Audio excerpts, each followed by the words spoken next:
Coca-Cola Carnival is one of the biggest reasons kids, and big kids like myself, come to the Sydney Royal Easter Show. You can fly, spin, hurl yourself across the sky on 55 rides at G-forces that only fighter pilots get to experience. The carnival and sideshows began in 1888, but the fun really began in 1901 when the first mechanical ride premiered. From that time on, the rides have been one of the biggest attractions at the show. Elwyn Bell is the bloke behind all this excitement, and he was born into it, just like his dad. When did it all start for the Bells family? 1924, Dad started off. He had a boxing tent. That's when he first started to run his own show. But then it gradually went from the tent shows and it came into the riding devices. And this year we're celebrating 90 years on the road with Bells. After the boxing tents, what was the first ride your family got into? The Cha-Cha, we had that built in 1968, brand new, and that was one of our most popular rides, still is. We've still got it on the road today and just as good today as it ever was. How many rides does the Bell family own now? We probably own 30 rides, I guess. Forever the showman, Elwyn has taken it up a notch with the latest in rides. Elwyn, this is the No Limit, one of your biggest and scariest rides of the show. Yep, this is the one and only. This is the only one in Australia, Gary. We brought it out from Belgium about 5 years ago. And what makes you choose a ride like this? Well, we're just trying to get something that no one else has got and no one else has seen. They say it pulls about 5 Gs. 5 Gs. Something like the fighter pilots experience. You see their faces here on show day. You'll understand why we say it pulls 5 Gs. And you can't hide it either, Gary, because no matter where you put it on the showground, you'll see it. It's over 40 metres tall, so that's one of the good parts about it. But most of what makes for a great carnival goes on away from the public eye. Now, when the crowd turns up, the rides are gleaming, the music's on, all the lights are flashing. What doesn't the crowd see? They don't see the setup. You want everything to be just spot on, everything. You don't want a problem during the show with any risk of having an accident, or you want your machines to work well. We want everything spot on. You want the biggest and best, and that's what we're going to provide. And to make sure that what goes up always comes down in one piece, everything goes into making the rides safe before we get on them.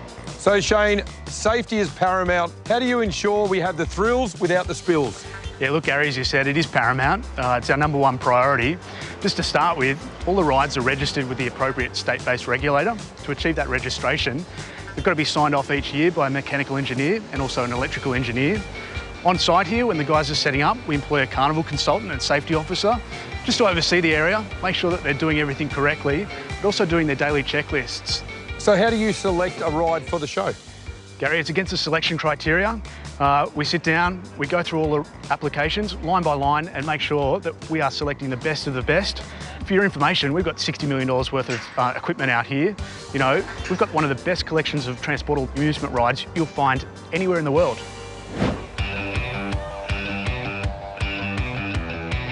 It's a way of life in the carnival for the whole family. So how many generations of the Bell family are travelling with the shows? There's 4 generations now. Mum and Dad have passed away. You're kind of on the ground, you're doing the hard yards. It's a lot of work to bring Sideshow Alley together. Mate, this work doesn't stop from now to the end of the year because we haven't got one show to service. We've got 50 shows a year to service. So show business doesn't stop, mate. There's not a better business than show business. And as for the show people's kids, rather than being on a permanent road trip and holiday, the school goes along for the ride. As you can see, we're here in one of the 2 semi-trailer classrooms that we have. These semi-trailers are hooked onto the back of a prime mover, a Big Mac 410, and it takes about 3 hours to set up and about 3 hours to pull down. So we take Monday to travel and then we have our 5 days of schooling. So we're really just like any other school, we're just on wheels. Good morning, everybody. Good morning, crew. Our children are from the families who own and operate the rides and amusements and travel nationally on the agricultural show circuit. This has all been about giving the children a chance to do something that the mums and dads would have loved to have done themselves. And that was to go to school on a regular basis, to have a real core of a quality education. And he kept edging farther and farther away from her with little shuffles of his feet. Teaching here within this environment is the most surprising but the most rewarding teaching position that I have ever had. I have been at a regular school in Port Macquarie in New South Wales, but I like Show School better than any other school. So with the future looking bright for the next generation of showmen and women, we're set to get our thrills at the show for many years to come. I think it'll always go on. I hope it does. I'm sure it will. You got a ride looking really good and lots of lights on it, brings the people. It's like a light bulb. It's nice and bright and that brings the moths. The front of the show gets the dough, Gary. Front of the show gets the dough. Do you ever sneak a little sneaky ride here and there? Oh, I might get on the Cha-Cha or maybe the Music Trip or the Hurricane. I haven't had a go at the No Limit yet, but they'd only speed it up if they had me on there. So, Elwyn, what's the secret of a successful career as a showman? It's not just something that anybody does, there's a lot of hard work in it. Every week's different, but it's a way of life.